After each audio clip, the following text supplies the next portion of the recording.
Selin, es freut mich mega, dass ich mit dir da sitzen heute. Das war eben sehr spontan gewesen. Wir haben es schon gehört, weil jemand anderes abgesagt hat.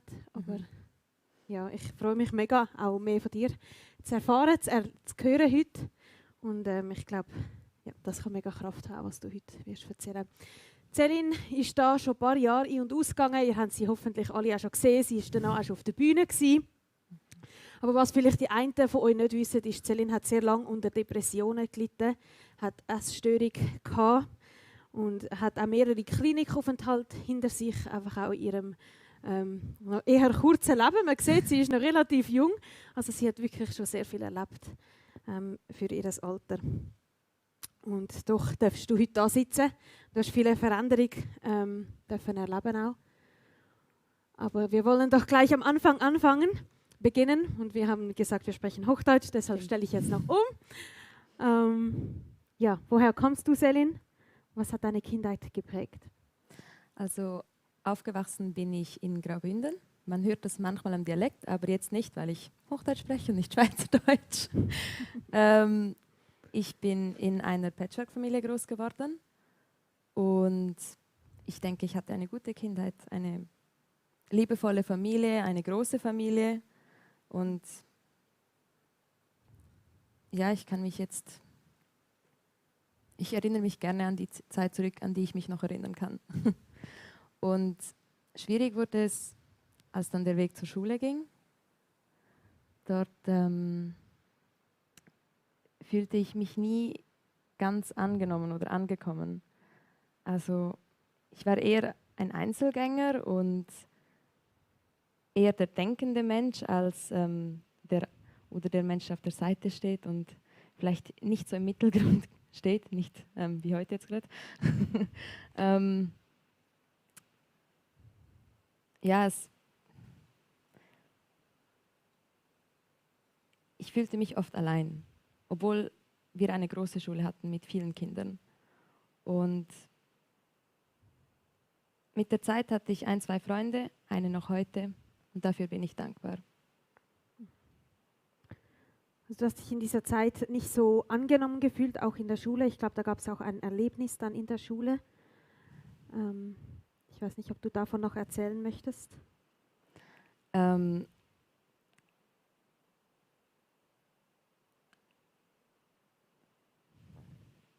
Ich würde jetzt nicht sagen, dass das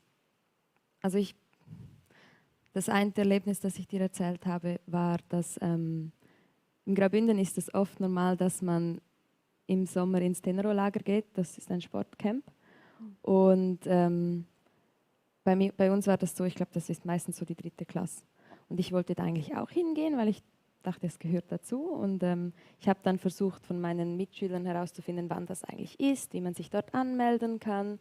Und niemand wollte mir das genau sagen. Und meine noch heute beste Kollegin, wir waren damals noch nicht befreundet, erst nach diesem Zeitpunkt haben wir mehr Zeit miteinander verbracht.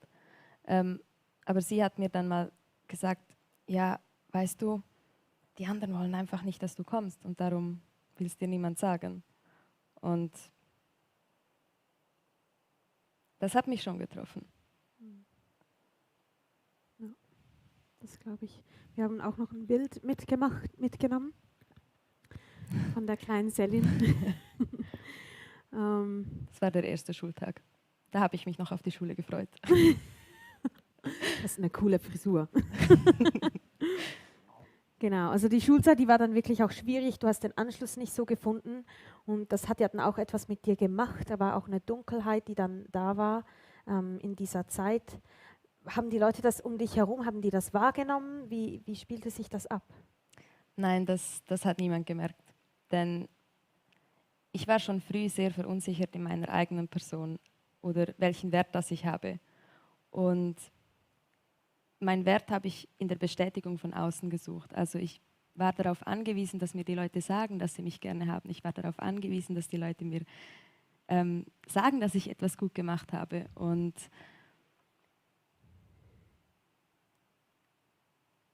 ich hatte schon früh die Überzeugung, dass wenn ich auch nur einen Fehler mache, wenn ich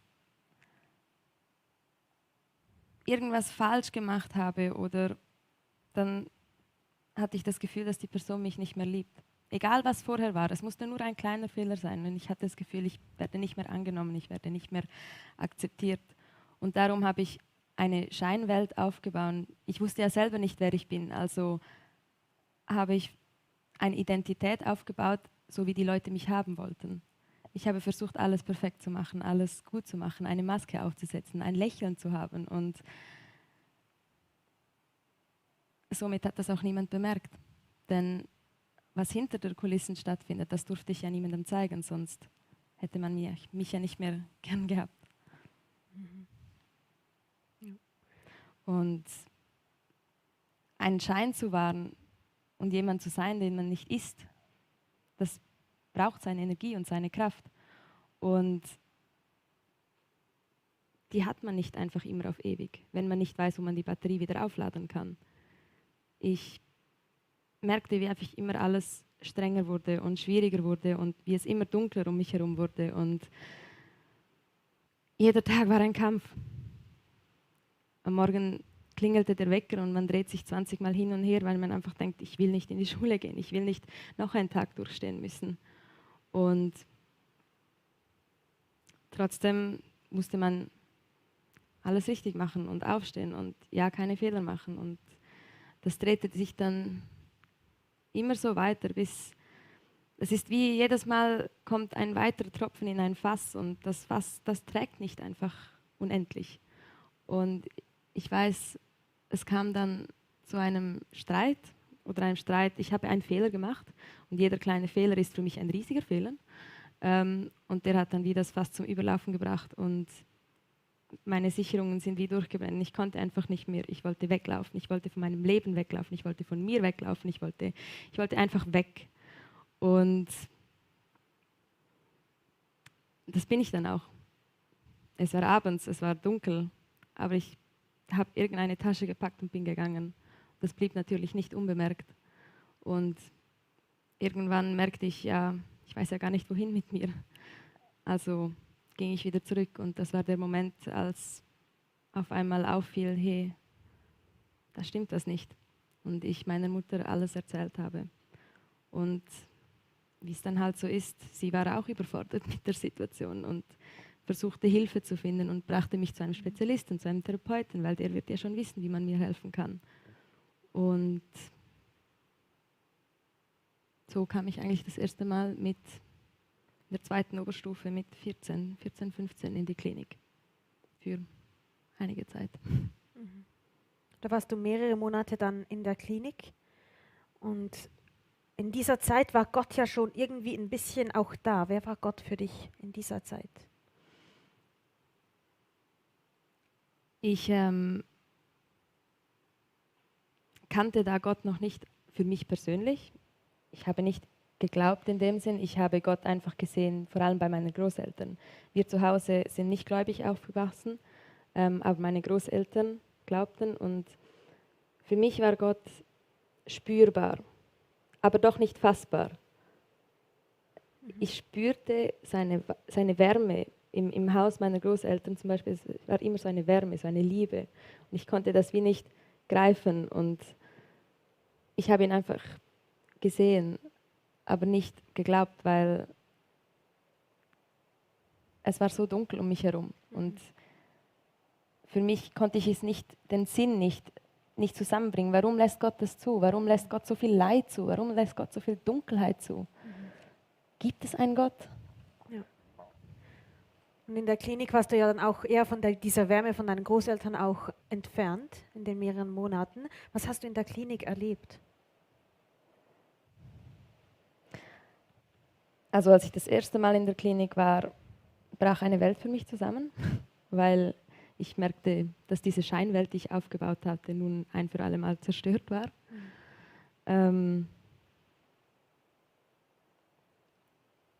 Und ich ging ja dazumals ging ich in die Klinik, weil vor allem wegen den Depressionen und halt wegen dem selbstverletzenden Verhalten. Und dann war ich dort und es war alles unbekannt. Ich war jung, ich war ein Kind und ich weiß, dass ich mal ich hatte ja immer ein Bild davor, was ein perfektes Mädchen, was eine perfekte Frau ist. Und eins davon war auch, dass eine perfekte Frau oder ein perfektes Mädchen schlank und schön ist. Und ich weiß, dass ich als Kind mal in einem Moment in Selbstzweifel auf die Waage gestanden bin und dann wie mir gesagt habe, okay, nie über diese 50, dann ist alles gut, dann ist die Welt gut. Und bei der Einweisung in der Klinik muss man einen Gesundheitscheck machen und dort war es dann knapp drüber. Und ich dachte mir, okay, wow, sogar in diesem Punkt habe ich versagt. Also ich auf vollster Linie eine Bruchlandung. Und das war eigentlich der Moment, wo diese kleine Stimme der Essstörung dazu kam.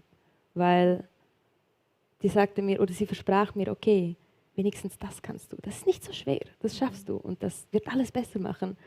Und du kannst langsam wieder deine Welt aufbauen. Und es war für mich in dieser Zeit wie eine Freundin und niemand durfte davon erfahren, weil wenn das jemand wissen würde, dann würde man sie wie wegnehmen. Und ich baute mir meine Welt wieder auf und ging wieder zurück in die Schule. Und diese Welt wurde dann aber eigentlich um diese Zahl 50, die du auf der Waage gesehen oder nicht gesehen hast, aufgebaut, so ein bisschen auch. Ja, da war mir das gar noch nicht so bewusst, wie fest sich das einbrennt oder wie viel Wirkung das noch in meinem Leben haben wird. Ja, aber das hat sich so dann angefangen, so einzuschleichen. Ja. Wir haben auch noch ein Bild mitgebracht, dass das noch auch ein bisschen veranschaulicht, diese Gedanken, die da auch abgingen in Selin. Für die, die nicht so gut Englisch können, da steht, du hasst mich, Fragezeichen, und dann, das ist lustig, ich hasse mich selbst auch. Das ist ein Bild, das du in dieser Zeit auch selber gestaltet hast, mit dir drauf. Ja.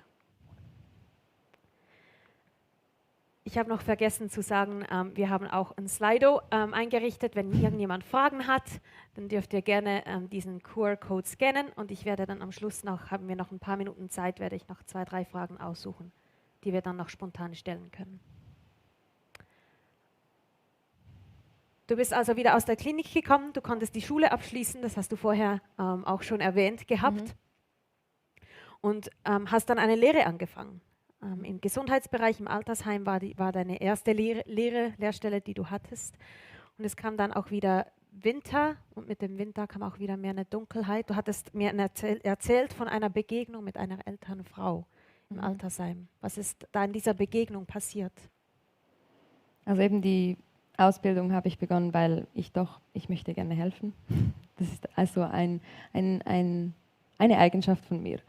Und wenn ich nicht helfen kann, dann schmerzt mich das. Ich fühle sehr mit, wenn es jemandem nicht gut geht, wenn jemand leidet, dann leide ich auch. Ich fühle das enorm und in dieser Zeit habe ich meine ganze Energie darin gesteckt, versuchen zu helfen, wo man manchmal nicht helfen kann. Und mit dieser Frau, die war schon dement und sie hatte eine schwierige letzte Zeit. Sie sah nicht gut, sie war körperlich beeinträchtigt und sie benötigte viel Hilfe. Und wie es bei der Demenz manchmal ist, die haben so ein bisschen klarere Momente, wo sie merken, was mit ihnen geschieht. Und ich weiß noch, ich bin in das Zimmer gekommen und sie schaute mich mit Tränen in den Augen an und fragte mich verzweifelt, warum? Warum kann ich nicht gehen? Warum? Und das traf mich, weil ich mich einfach auch fragte, ja, warum? Warum kann sie nicht gehen? Warum können wir nicht gehen? Denn in dieser Zeit war einfach wieder jeder Tag ein Kampf, eine Dunkelheit, ein Leiden. Und ich fühlte es so mit ihr, weil ich einfach nicht verstehen konnte, ja, warum? Warum müssen wir das machen?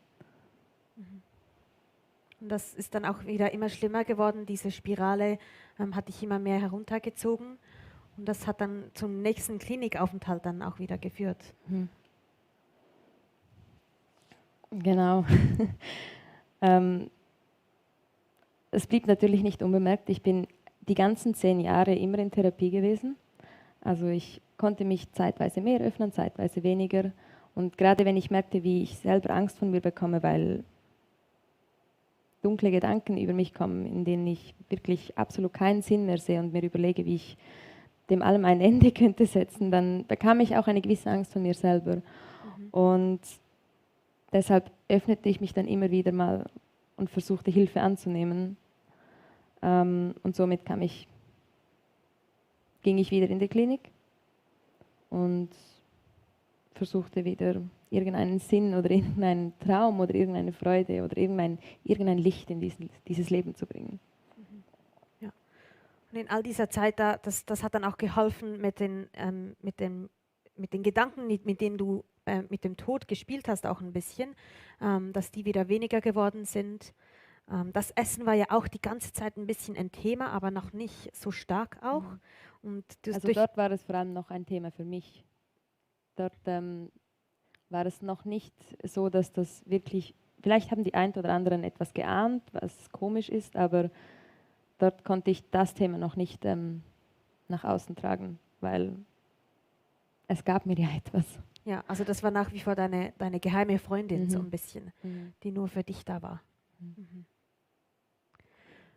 Du bist dann wieder aus der Klinik gekommen, konntest nochmals einen Neuanfang starten mit einer neuen Lehre. Erzähl mir von dieser Lehre, von der Zeit. Ja, und wieder einmal versuchte ich, die Scherben von meinem Leben zusammenzukleben und etwas Neues zu beginnen. In der Hoffnung, dass es diesmal besser wird. Und ich habe die Lehre als Konditor-Officer angefangen, weil Backen war immer eine Leidenschaft von mir. Ich denke, man sieht das oft, dass Personen, die eine Essstörung haben, auch viel sich mit dem Essen befassen und gerne mit dem Essen arbeiten, aber es dann vielleicht nicht selber essen oder wie auch immer.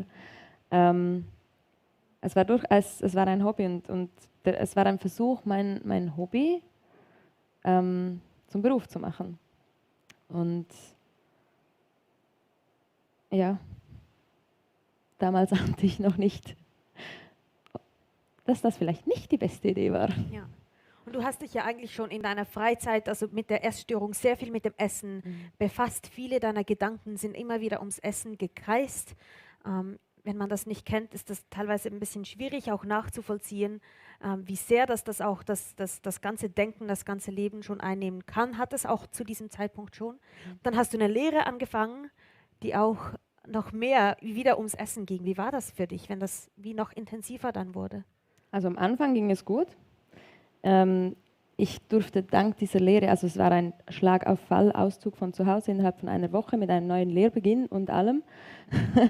Es war ein extrem schneller Life-Changer.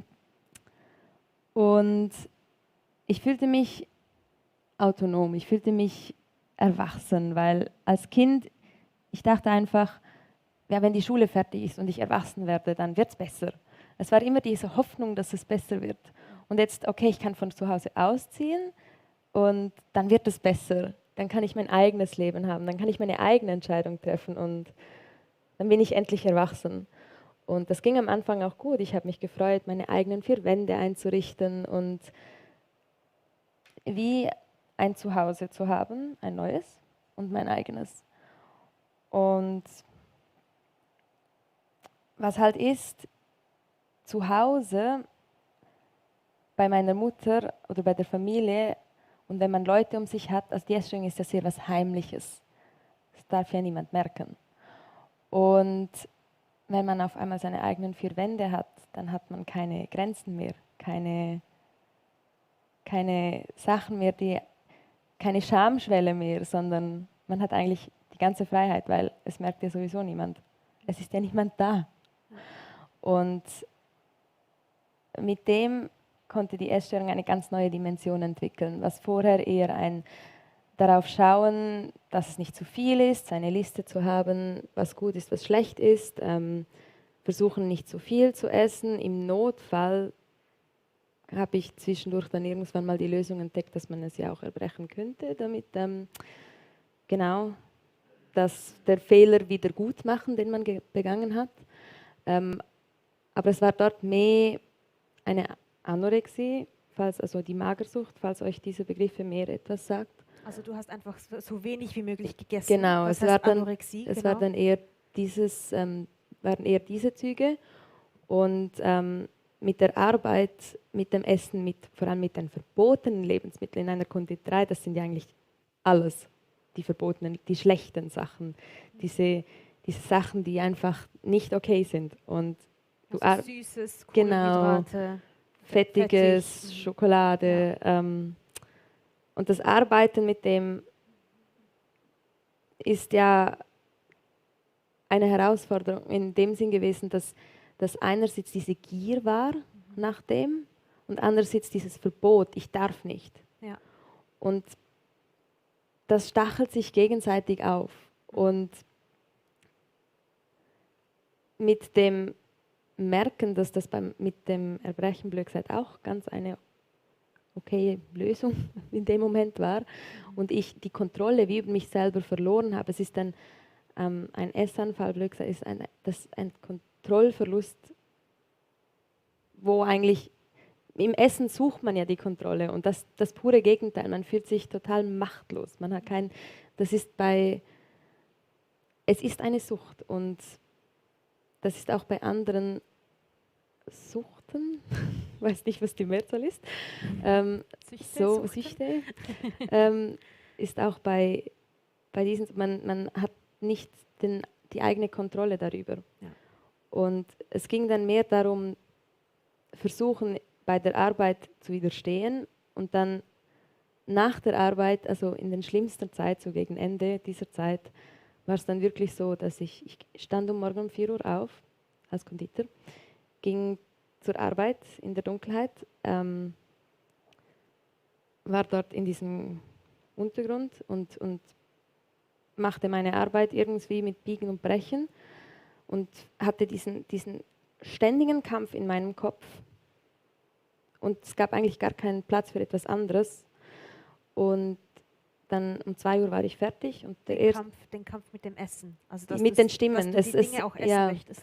Ja, es waren wie verschiedene Stimmen, die einfach so sagen, okay, ja, ich will, nein, ich darf nicht. Der Selbstzweifel, du bist ein Versager, wenn du es machst. Ja. Der Selbsthass.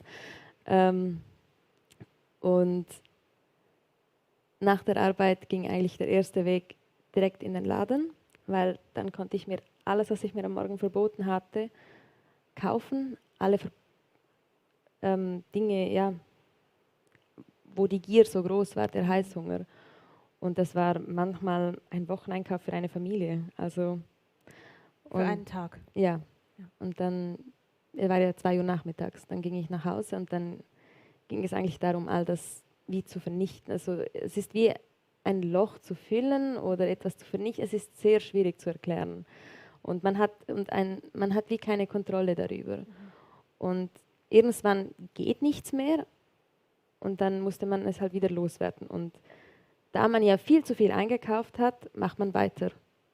Und das ging dann Stunden immer so weiter, bis alles Essen weg war und ich abends um 10 völlig am Ende wieder ins Bett ging und am nächsten Tag um 4 Uhr wieder aufstand. Und das ist ja auch körperlich, das ist ja auch schmerzhaft. Mhm. Also diese Brechsucht, das ist ja auch für den Körper eine Tortur. Mhm.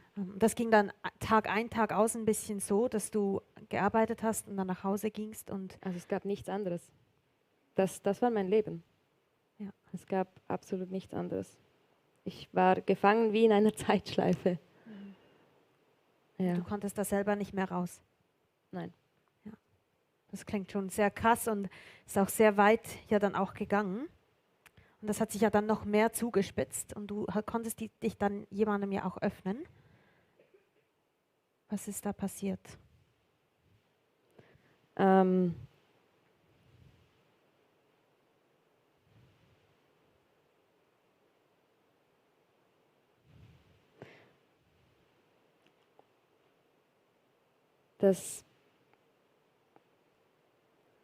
Also, was eben noch interessant daran ist, zu dieser Zeit hat man mir von außen nicht wirklich viel angesehen. Darum sage ich auch immer, dass nicht irgendein Gewicht oder irgendein BMI oder wie es von außen ist, das sieht man nicht. Und, also diese Not, die hat niemand bemerkt außerhalb. Ja. Und es war dann auch wirklich so, ich hatte eine Woche vorher mal noch eine Kollegin bei mir und die sagte dann im Nachhinein, hey, sie hat nichts gemerkt, absolut nichts. Ich habe ihr vorgespielt, wie gut alles sei, Ja. aber eigentlich war ich absolut am Ende und ich hatte absolut keine Hoffnung mehr, dass irgendwann irgendetwas besser könnte werden. Und ich schrieb einen Abschiedsbrief, ich wusste nicht mehr, wie weiter. Also Aber du hast wirklich auch Suizidgedanken ja. gehabt, die auch überlegt. Und ich merkte auf einmal, wie viel Kraft die auf einmal hatten. Vorher waren das mehr Gedanken, jetzt waren es wirklich, ich merkte, was für eine Kraft da ist. Das war die Hoffnung, auch ein bisschen. Dass es endlich aufhört, ja. Ja. Und ich bekam Angst von mir und ich habe mich mal wieder anvertraut, meiner Therapeutin, und sie konnte das dann ja auch nicht mehr tragen, diese Verantwortung, und wir mussten eine Lösung finden in diesem Moment. Ich ging also nach Hause, ich war dann zu Hause und verloren. Also zu deinen Eltern nach Ja. Hause.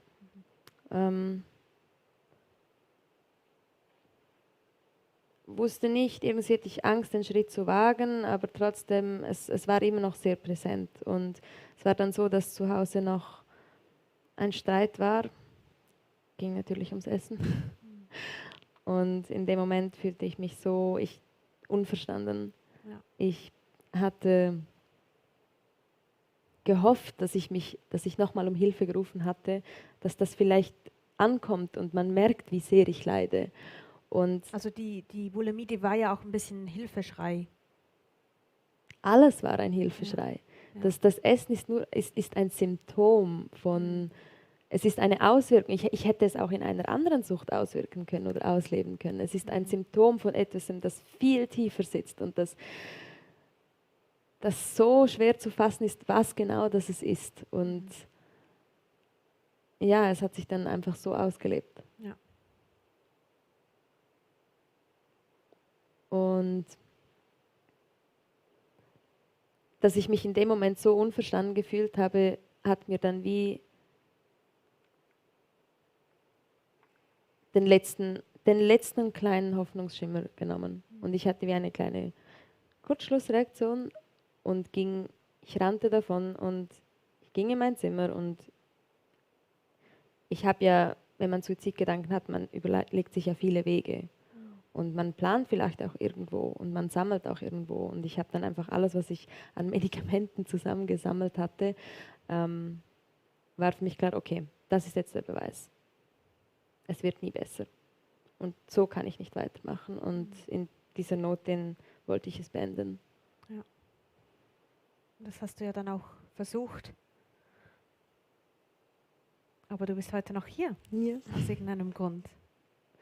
Ja, es blieb nicht unbemerkt und ich kam dann ins Spital mit der Ambulanz und vom Spital, als ich über den Berg war, kam ich dann in die geschlossene Klinik, weil ich ja noch eine Gefahr für mich selber sein könnte. Ja, und dann hatte ich dort eine gute Begegnung mit Gott. Ich habe zu dieser Zeit immer noch nicht viel damit anfangen können, aber ich merkte, heute weiß ich, Gott hat immer wieder angeklopft. Er hat immer wieder geklopft und gesagt, hey Selin, ich bin hier. Doch ich konnte die Tür nicht öffnen, ich konnte ihn nicht in mein Leben lassen.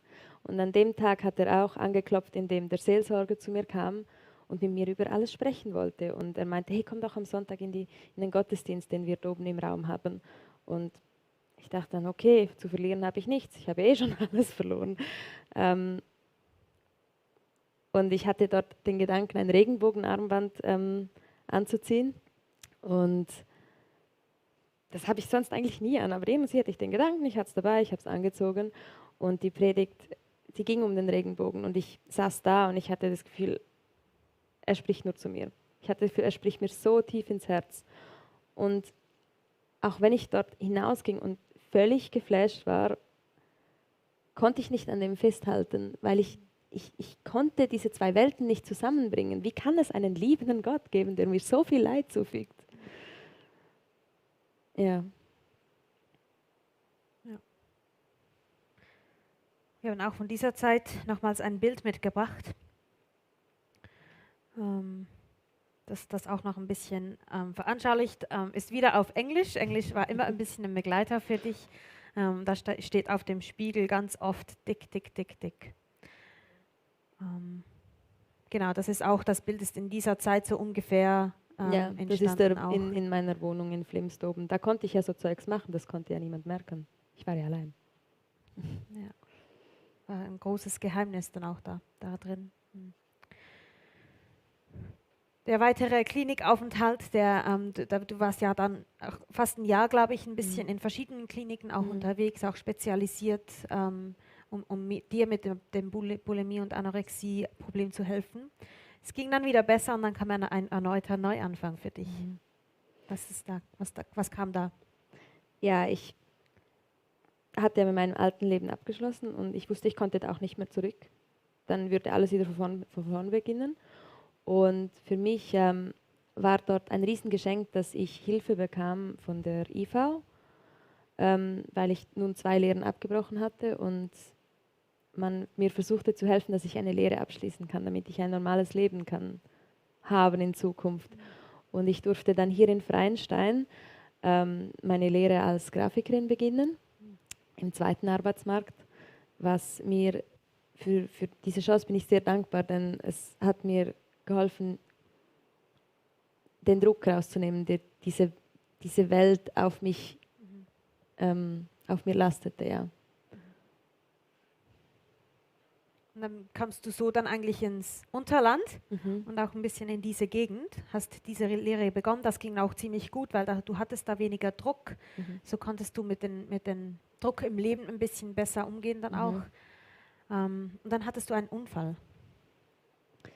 Ja, zuerst war ich ja noch in Winterthur und noch nicht in Embrach, sondern ich war zuerst in Winterthur. Und zu dieser Zeit ging es mir eigentlich ganz okay. Ich meine, die Hoffnung, dass ich je gesund würden werde, hatte ich schon längst aufgegeben. Aber ich konnte damit leben. Es gab schlechtere Tage, es gab bessere Tage. Es war durchaus machbar. Und ich hatte Ferien geplant in Kanada bei meinen Verwandten, wo ich immer sehr gerne war. Und ich habe mich riesig auf das gefreut. Ich habe mich wirklich auf das gefreut, weil ich dachte, oh, das wird gut. Und naja, ich habe dann einen wundervollen Sturzflug mit dem Trottinett hingelegt. Aber so richtig. Und das 4 Tage bevor der Flug war. Also war ich da am Boden und konnte mich kaum mehr bewegen, wurde ins Krankenhaus gebracht und ich lag da und ich dachte einfach nur, bitte, ich will auf Kanada, ich will jetzt nicht, warum? Und gerade meine Tante in Kanada, wo mir sehr wichtig ist, die ist auch gläubig und das wusste ich von meinem letzten Besuch. Und dann lag ich da in diesem Spitalbett und sagte, okay, Gott, wenn es dich gibt, dann lass mich auf Kanada gehen. Ich verspreche dir, ich werde mich auch mit dir befassen, denn ja, ich weiß, ich kann das ja da, also wenn es dich gibt, mach das. Und also die Ärzte können sich bis heute nicht erklären, warum die auf all den Aufnahmen, die gemacht haben, nicht gesehen haben, wie kaputt mein Knie eigentlich war, sondern die haben dann gefunden, ja, das ist nur geprellt, du kannst gehen. Und ich flog dann mit Krücken und Sack und Pack auf Kanada und hatte dort eine gute Zeit. Mein Versprechen war natürlich schnell wieder in Vergessenheit geraten. Aber ich war da. Und dann bin ich meinem Cousin begegnet, den ich vom letzten Aufenthalt ganz anders in Erinnerung hatte. Wir waren dann auf einem Kanu und hatten sehr, sehr ein tiefes Gespräch, in dem ich ihn fragte, hey, was hat dich so verändert? Du bist ein komplett anderer Mensch.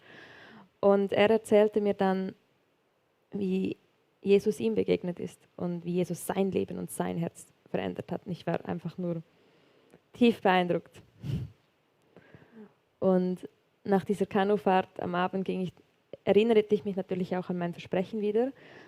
Und das war der Moment, ich war ja sowieso an den Krücken, ich konnte nicht immer alles mitmachen, sondern musste zwischendurch Pausen machen und ich glaube, das war durchaus auch wichtig in dieser Zeit, denn ich ging dann zu meiner Tante und fragte, hey, hast du eigentlich auch noch irgendwo eine deutsche Bibel in deinem Haus? Und sie gab mir eine und ich ging dann mit den Krücken an den Strand runter und setzte mich dort in den Sand und habe das erste Mal angefangen zu lesen. Ja, das Bild ist dort entstanden. Und dort habe ich das erste Mal die Tür geöffnet, als Gott wieder einmal anklopfte. Und das dann auch, du konntest mehr über Gott auch lernen, in der Bibel lesen, deiner Tante auch Fragen stellen in Kanada. Und die Zeit kam ja dann auch zu einem Ende und du kommst wieder zurück. Ja, also sie hat mir ans Herz gelegt, dass ich doch unbedingt mir in der Schweiz etwas suchen sollte, weil alleine im Glauben zu wachsen ist schwierig, wenn man niemanden hat, dem man all seine Fragen stellen kann. Und ich zog dann, nachdem ich mein Knie noch operieren musste, da ja auf einmal auffiel, wie kaputt das eigentlich war, bin ich dann hier nach Embrach gezogen und habe eigentlich im Internet die FEG gefunden und die war ja gerade bei mir um den Ecken am alten Ort. Und ja, schleichte mich dann mal im Gottesdienst an einem Sonntag hinein und ich wurde dort sehr herzlich von Anfang an aufgenommen. Und das half mir viel, denn ich war einfach willkommen und musste nicht, also ja, und somit war die Angst, nicht akzeptiert zu werden, schon einmal wie weg. Oder weg, also einfach, sonst wäre ich wieder gegangen, die Türe wäre wieder zu gewesen, wenn ich das Gefühl hätte, ich wäre nicht akzeptiert. Und ja, so durfte ich euch alle kennenlernen und ich durfte wachsen und Fragen stellen. Und es gab nicht den Zeitpunkt, an dem ich merkte, okay, jetzt glaube ich, sondern es war ein Prozess. Und irgendwann merkte ich, hey, ich kann mir ein Leben ohne Jesus gar nicht mehr vorstellen. Ja. Also du hast ja dann auch Jesus viel besser kennengelernt, hast auch in der Bibel gelesen, konntest mehr auch über ihn erfahren, hat auch Bibelverse gegeben, die dich angesprochen haben. Aber du hattest die Zahl, die hat dich immer noch begleitet in dieser Zeit. Die Depression war noch da, die Essstörung war noch da, das war ja nicht einfach alles weg. Nein. Was ist damit passiert? Ja, es war wieder eine Zeit, in der es einfach händelbar war. Ich meine, die Hoffnung, dass das weggeht, daran dachte ich ja gar nicht mehr. Auch nicht, weil ich jetzt Jesus kennengelernt habe. Soweit habe ich gar noch nicht studiert in diesem Moment. Und die war einfach immer da, die war immer im Hinterkopf. Und gerade der Abschluss, für mich war es so wichtig, einen Lehrabschluss zu machen, weil ich dachte, dann habe ich wenigstens das auf die Reihe gebracht, was ich mir als Kind vorgenommen hatte und alles nicht erreicht hatte. Und das war ein Druck, das war ein enormer Druck, den ich unterschätzt hatte, weil ich wollte einfach diese Lehre beenden. Es wäre so schade gewesen, diese 4 Jahre jetzt nicht beenden zu können. Und ich war mir immer selbst der größte Feind. Ich habe mich immer am meisten runtergemacht. Ich habe mich immer am meisten beansprucht. Ich habe mich immer am meisten kritisiert. Und das auch in dieser Zeit. Ich habe sehr viel von mir abverlangt und habe zu spät gemerkt, wie sich alte Verhaltensmuster wieder viel mehr eingeschlichen haben und als ich es dann gemerkt hatte, wollte ich es mir nicht eingestehen, weil ich so dachte, also einerseits habe ich jetzt keine Zeit dafür und andererseits nicht schon wieder. Ja, aber ich hatte Jesus in dieser Zeit, hatte ich durchaus, das gab mir noch die letzte Kraft, diese Lehre zu wenden. Ohne ihn hätte ich das nicht gekonnt, weil ich weiß nicht, wie ich dort noch aufrecht gehen konnte. Ich weiß nicht, ja, dank ihm konnte ich jeden Tag, bekam ich die nötigste Energie. Also er gab mir nie mehr, als ich nicht tragen konnte, sondern er gab mir immer das, was ich für diesen Tag brauchte. Und somit konnte ich erfolgreich meine Lehre abschließen und ich war eigentlich parat zum meinen Traum erfüllen. Ich hatte immer den Traum, nach der Ausbildung reisen zu gehen. Und das hat mich auch, ich habe dann immer gedacht, okay, diese Zeit, die ich jetzt noch habe, wo so schwer ist, wo so dunkel ist, die ist begrenzt. Bald ist das fertig, dann beginnt was Neues, dann kann ich reisen gehen. Also du hattest wieder die Hoffnung auf diesen Neuanfang. Genau. der vielleicht wieder eine Veränderung bringen könnte. Mhm. Und dann kam ja, das war 2020, ich glaube, da weiß jeder, was dann kam. Ja, dann kam das berüchtigte Corona und 2 Wochen bevor mein Flug ging, gingen alle Grenzen zu und ich saß da und ich hatte alles schon aufgelöst, groß zu sagen. Also Gott hat mich sehr behütet, ich hatte immer das Nötigste. Am Anfang regte ich mich auf, warum bringe ich diese Sachen nicht weg, aber im Nachhinein weiß ich, ich hatte immer das Nötigste. Aber ich saß dann da in meiner Wohnung, wusste aber nicht, wie lange es noch meine Wohnung sein wird, wusste nicht, was der nächste Tag mit sich bringt. Und wir mussten uns ja alle isolieren. Also ich konnte jetzt auch nicht groß fort und war halt einfach 24 Stunden in meinen Wänden, ohne Arbeit, ohne Beschäftigung, ohne einen Sinn, ohne zu wissen, was der nächste Tag bringt. Und das war in dem Moment, nachdem dieser Traum zersplittert ist, einfach zu viel. Und Deine Gedanken in dieser Zeit sind auch immer noch ums Essen gegangen. Diese Zahl 50 auf der Waage, die hat dich ja weiterhin auch ein Stück weit gefangen gehalten und fast ein bisschen auch definiert oder dein Leben definiert. ja, dort hat es einfach, da ich ja keine andere Beschäftigung hatte, hat das wieder völlig 24 Stunden den ganzen Raum eingenommen. Also es ist ein 24-Stunden-Job. Man wacht damit auf, man ist den ganzen Tag damit beschäftigt, man geht damit schlafen, man träumt davon. Ja. Und meine ganze Energie wurde immer weniger und ich kam einfach an den Punkt, an dem ich eines Abends merkte, okay, Selin, das ist kein Leben. Und Jesus wollte eigentlich was anderes für dich. Und du hast jetzt genau 2 Optionen. Es gibt nur 2 Wege. Einerseits gibst du auf und lässt zu, dass dich diese Sucht umbringt, weil ich merkte, wie am Ende das ich war.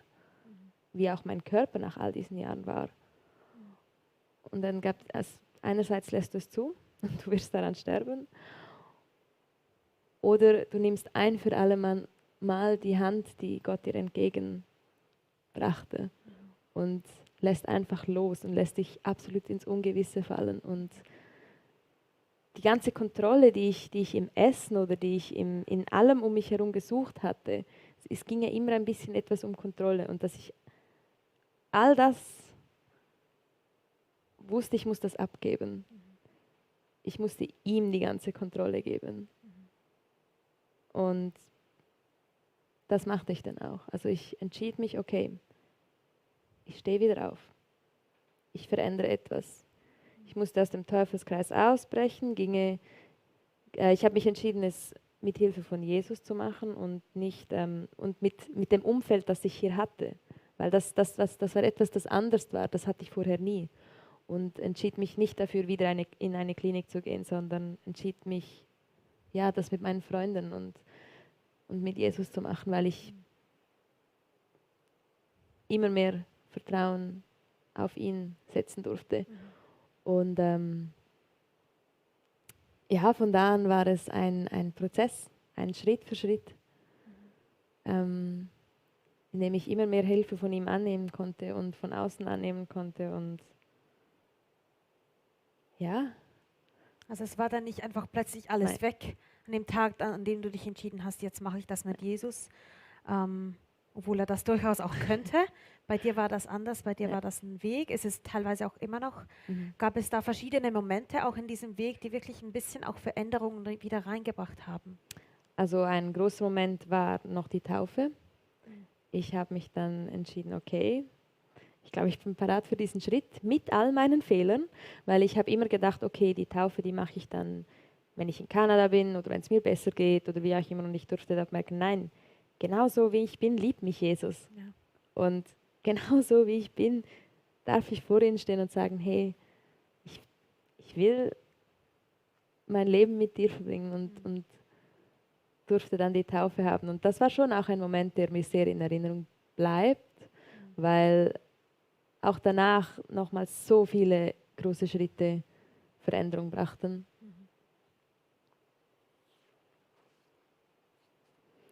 Und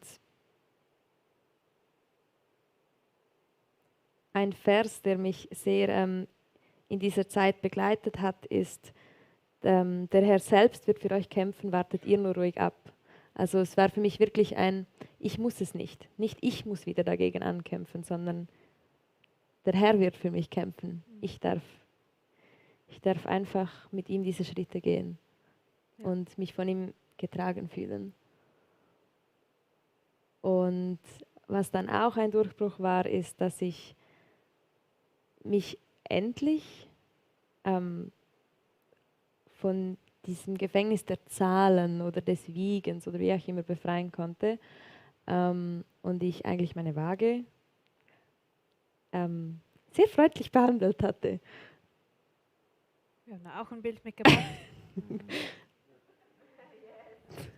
Und ich habe da drauf geschrieben, jetzt habe ich mein Handy nicht hier, ich hatte da Sachen draufgeschrieben wie, diese Zahl definiert nicht meinen Wert, Jesus definiert meinen Wert, ich bin gut so, wie ich bin, Jesus hat mich gut geschaffen, wie ich bin. Ich habe dort mir wirklich versucht, die Wahrheit zuzusprechen und die Lügen, die diese Zahl mit sich bringt und mich von dieser Gefangenschaft befreit. Oder Jesus hat mich von dieser Gefangenschaft befreit. Ja, so schön zu hören und auch zu sehen, wie du das wirklich hier zerstören konntest auch und die Dinge, die dich so lange auch definiert haben, das wirklich auch so bildlich hinter dir lassen konntest. Wie geht es dir heute? Wer ist auch Jesus für dich heute? Heute darf ich dankbar zurückschauen, weil ich weiß, wie es ist, wenn jeder Tag aus Dunkelheit besteht. Aber heute weiß ich auch, wie es ist, wenn die Blumen blühen, wenn die Farben, wenn der Regenbogen scheint, wenn die Welt voller Farbe ist und wenn man neue Dinge erleben kann und wenn man Freude empfinden kann und wenn man sich geliebt fühlt. Und diese Dinge kann ich sehr wertschätzen und erkennen. Und auch wenn nicht jeder Tag aus rosaroten Wolken und Regenbogen besteht, so hat jeder Tag doch etwas Gutes mit sich. Und auch wird jeder Tag weiterhin immer seine Herausforderungen mit sich bringen. Und diese Stimme, die ist noch da, die ist nicht einfach weg. Welche Stimme? Die Stimme der Vergangenheit, die Stimme der Essstörung, die ist noch da, die will mich noch kritisieren, die will mich wieder zurückhaben. Die will mir noch sagen, wie nicht gut dass ich bin und wie schlecht ich alles mache und würde eigentlich nie zulassen, dass ich hier oben sitze. Aber ich höre die Stimme einfach, aber sie hat keine Macht mehr, sondern ich weiß,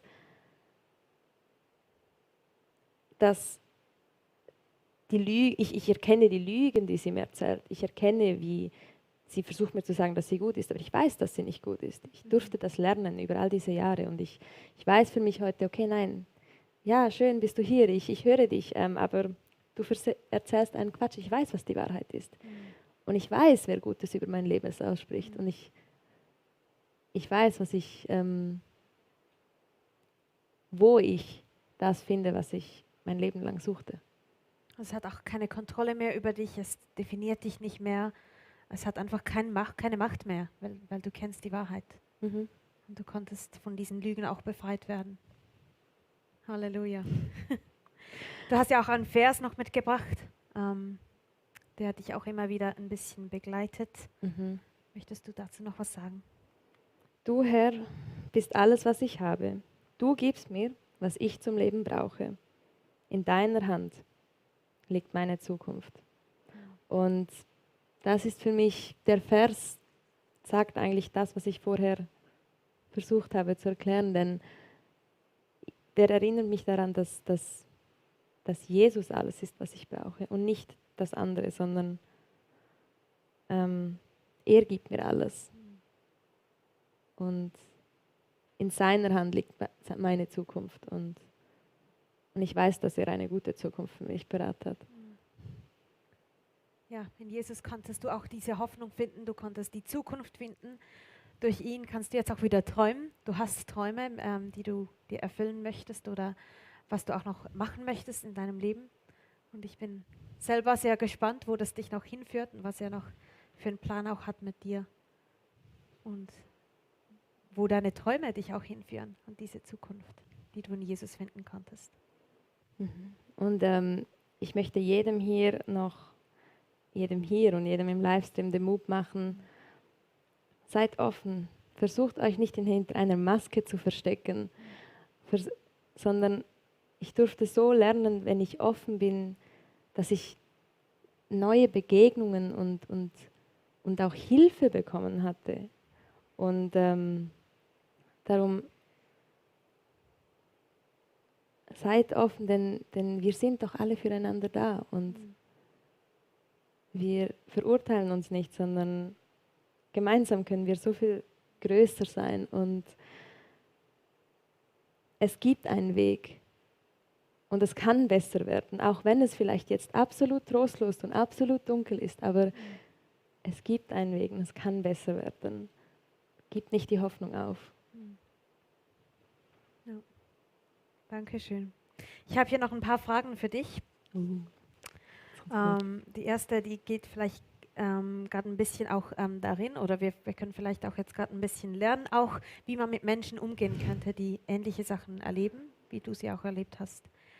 Was würdest du Menschen empfehlen zu tun, wenn sie den letzten Schritt zum Selbstmord angehen wollen?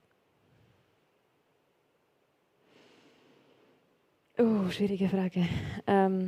Sucht euch Hilfe.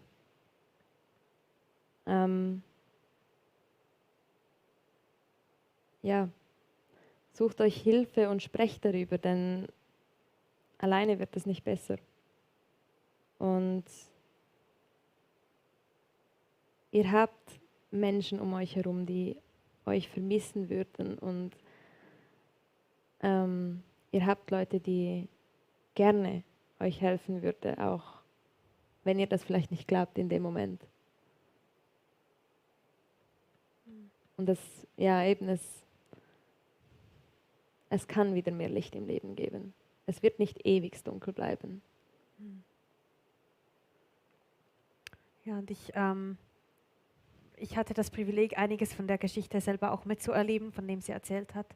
Und gerade auch letztes Jahr, glaube ich, ist das auch das ein großer Teil gewesen, der dich dann zu dem Entscheid gebracht hat, das Leben wirklich zu tun.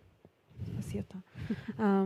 Das Leben wirklich zu tun, das Leben anzugehen und dich von Jesus verändern zu lassen, weil du wusstest, obwohl du es vielleicht nicht gefühlt hast, wusstest du, es wäre für dein Umfeld schwierig gewesen, wenn du nicht mehr da gewesen wärst.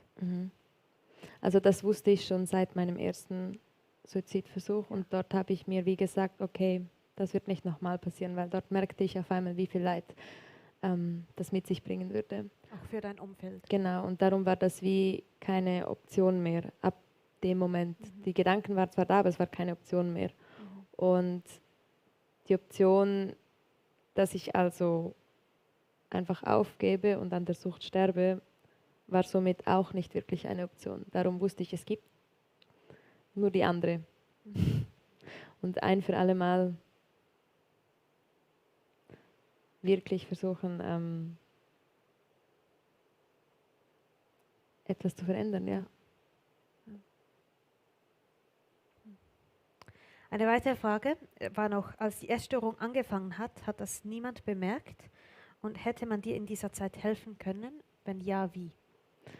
Ja, eben, das hat nicht wirklich jemand bemerkt. Vielleicht eher in diesen Phasen, in denen ich vielleicht etwas schlanker war. Oder wenn man halt nach dem Essen auf der Toilette verschwunden ist oder nicht so viel essen wollte oder Sachen vermied.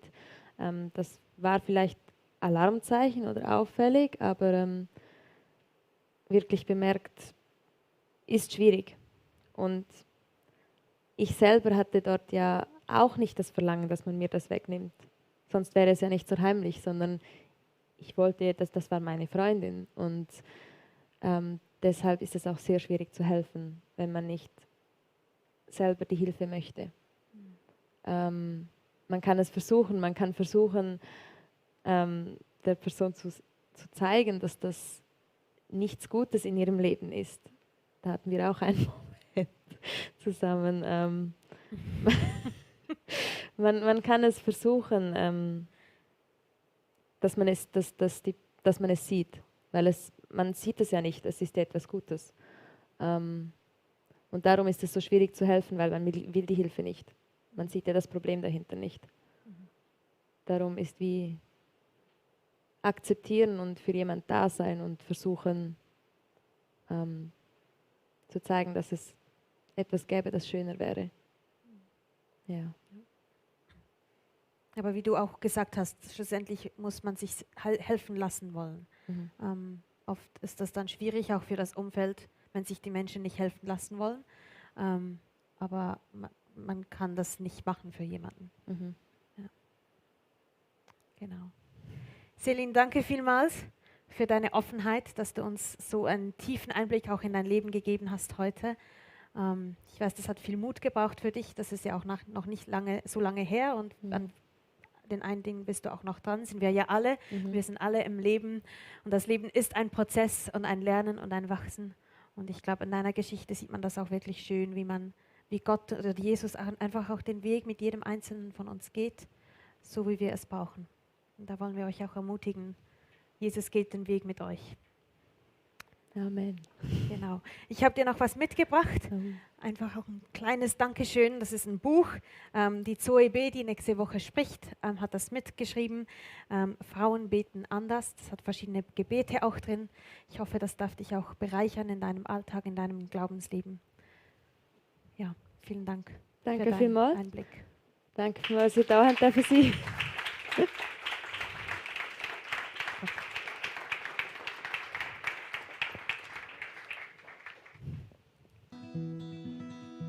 So won't you hold on to love? Won't you believe in its power to heal what is broken? No, love is built like Rome, but you can tear it down with just a blow. So